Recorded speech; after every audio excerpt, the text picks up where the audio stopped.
అసలు ఎన్ని ఎకరాల్లో విస్తరించింది అని అంటే ఏం చెప్తారు మీరు గురుకాశీ ఇది యూనివర్సిటీ? టోటల్‌గా మీరు చూసుకున్నట్టయితే 100 ఏకర్ బిల్ట్ ఇన్ క్యాంపస్ అండి. 110 acres of agricultural land in addition ఉంది. హ్మ్. ఎందుకంటే మన స్కూల్ ఆఫ్ అగ్రికల్చర్ అనేది చాలా ఫేమస్ గా మనకి మార్కెట్‌లో తెలుస్తుంది. గురుకాశీ యూనివర్సిటీలో BSc agriculture first university to get ICR అనమాట.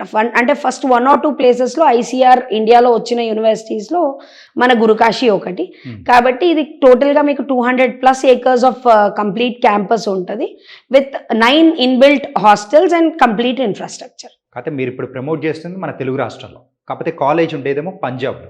ఇక్కడి నుంచి సుమారు 2000 కిలోమీటర్ల దూరంలో ఉంది. అంటే మీరు చెప్పే మాటలు కానీ అంటే కంప్లీట్ ఒక 100 ఏకర్స్లో విస్తరించి ఉంది, కంప్లీట్ బిల్డింగ్ ఏరియా అని అంటారు. మేము ఎలా నమ్మాలి దీన్ని? కంప్లీట్గా ఒక విషయం అండి. ఇప్పుడు మొదటిగా ప్రతి ఒక్కరం గూగుల్ సెర్చెస్ చేసుకుంటున్నాం. ఎవరు ఏది ట్రస్ట్ చేయకుండా ఒక ఒపీనియన్ పేరెంట్స్ కానీ స్టూడెంట్స్ కానీ తీసుకోవట్లేదు. మొదటిగా పర్మిషన్స్ వైజ్ ఏ స్టూడెంట్ అయినా డెసిషన్ తీసుకునేటప్పుడు డిస్టెన్స్ అనేది ఒక క్రైటీరియా అవ్వకూడదు వాళ్ళ ఎడ్యుకేషన్కి. అంటే కొన్ని దేశాలు దాటి కూడా చదువుకోవడానికి వెళ్ళడం చూస్తున్నాం. ఇక్కడ మెడికల్ సీట్ రావట్లేదు, నేను వేరే కంట్రీ వెళ్ళి చదువుతున్నాను, రష్యా వెళ్తున్నాను, లేదా సమ్ అదర్ కంట్రీ నేను వెళ్తున్నాను అంటున్నారు. మన ఇండియాలో ఒక మూల నుంచి ఇంకో మూలకి వెళ్ళడానికి ఏం కష్టం? నిజంగా ఆ అక్రెడిషన్స్ ఆ పర్మిషన్స్ ఉన్న యూనివర్సిటీసో కాలేజెసో మన 2 తెలుగు రాష్ట్రాల్లో ఉన్నాయా? ఉంటే ఎంతవరకు ఫీ స్ట్రక్చర్లో వాళ్ళు ఇస్తున్నారు?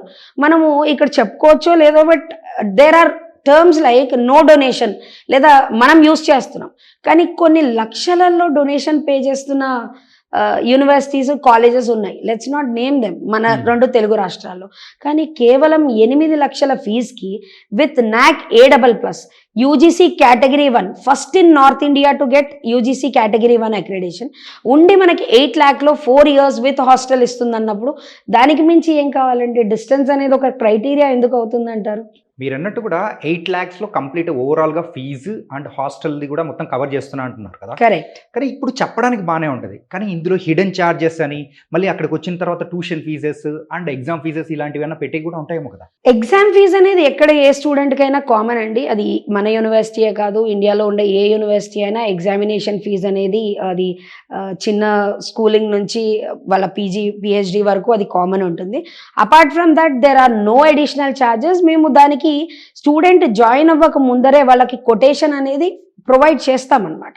సో కొటేషన్లో ఏ ఫీజు ఎప్పుడెప్పుడు పే చేసుకుంటారు, ఏవేవి ఇంక్లూడ్ అయి ఉంటాయి అన్న ప్రతి ఒక్కటి క్లియర్ కొటేషన్ ఇస్తాము. And the best point is there are no additional charges. ఇది నేను మీడియా ముఖంగా చెప్తున్నాను కాబట్టి దాంట్లో మనం దాపెట్టడానికి కూడా ఏం లేదు కదా.